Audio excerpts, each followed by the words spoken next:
Hi, this is Gabi from ILGA World. You've seen on our social medias over the last few days the hashtag renewal, and I'm here to talk to you a little bit more about that.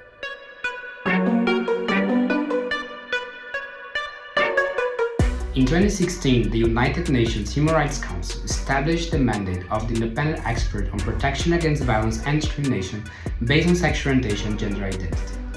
This followed a call by a global coalition of civil society organizations and reflected the reality of widespread violence and discrimination against LGBT persons around the world.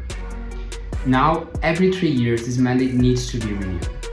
Since 2016, this mandate has looked at the situation of thousands of LGBT persons around the world. It has conducted country visits to states from all the regions of the world. It has looked at thematic issues such as the right to health and LGBT persons in forced displacement.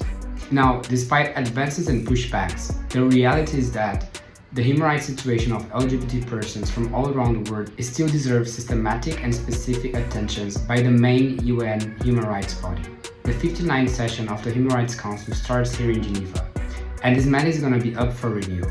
It's always a very difficult task, because the existence of this mandate unfortunately is still challenged by many states that don't agree with its existence, even though the mandate works with very core values of the international human rights system, such as violence and discrimination. So we need your support. Next week, we are delivering at the Human Rights Council a global statement, sending a clear message that violence and discrimination against anyone should not be tolerated, and specifically against persons based on their sexual orientation and gender identity. We have also other many ways to engage with this process. You can check our resources. If your country is part of the Human Rights Council and has a vote on this matter, you should write to your country asking it to support this mandate and vote against any hostile attempts to seize its existence.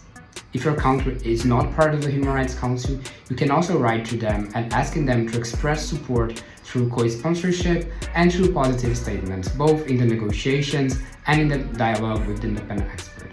We count on you to help us to build a world free from violence and discrimination against anyone, including based on sexual orientation and gender identity. Thank you.